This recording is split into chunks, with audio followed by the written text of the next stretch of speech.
Now, yeah.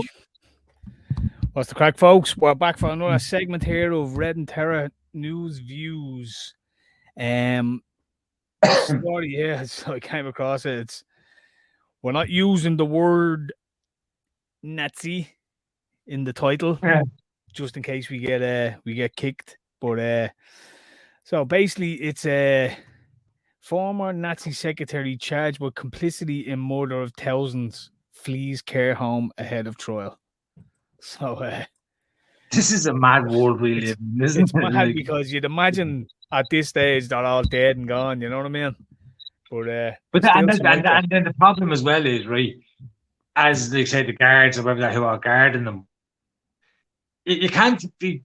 He's no man, right? So you kind of have to, right? He's not going to get away, so you have to be a little bit lax with them.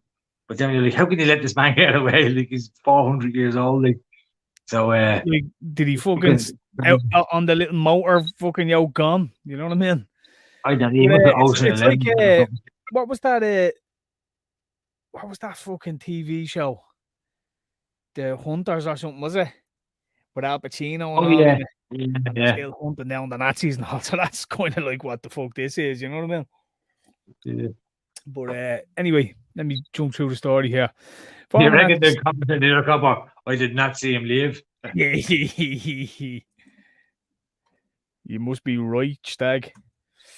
Come on, we can't go any further. Yeah.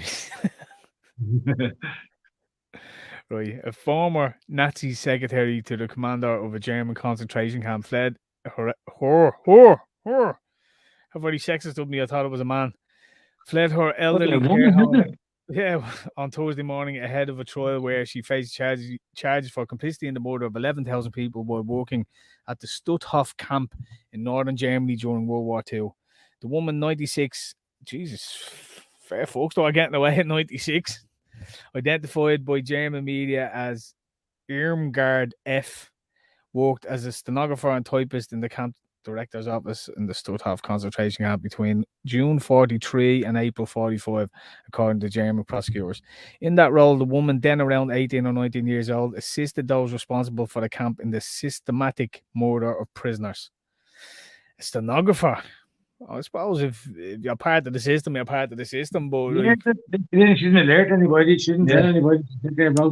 She worked for the There's the same fucking clowns going around now demanding bleeding 5-year-olds get jabbed and all. They're all complicit, you know what I mean? Like, but they think they're doing the right thing, I suppose, when you're part of the system and you're part of a cult or whatever. But anyway, just as she was set to appear in court, the woman was discovered to no longer be at the elderly care home where she was living.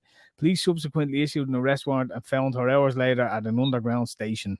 She's now being held in detention, something authorities previously did not do because she wasn't expected to try and evade the trial. Stutthof opened in 1933, operated first as an internment camp, then a labour camp, then finally as a concentration camp beginning in 1942. As many as 100,000 people were kept there and tens of thousands of people died, including from gas chambers, typhus, death marches, and forced lethal injections. Conditions in Stutthof were dragged on. The woman who said she didn't know of the killings was a civilian worker when at Stutthof, making the trial rare. Yeah, it's a bit mad, nah? She would have heard talking.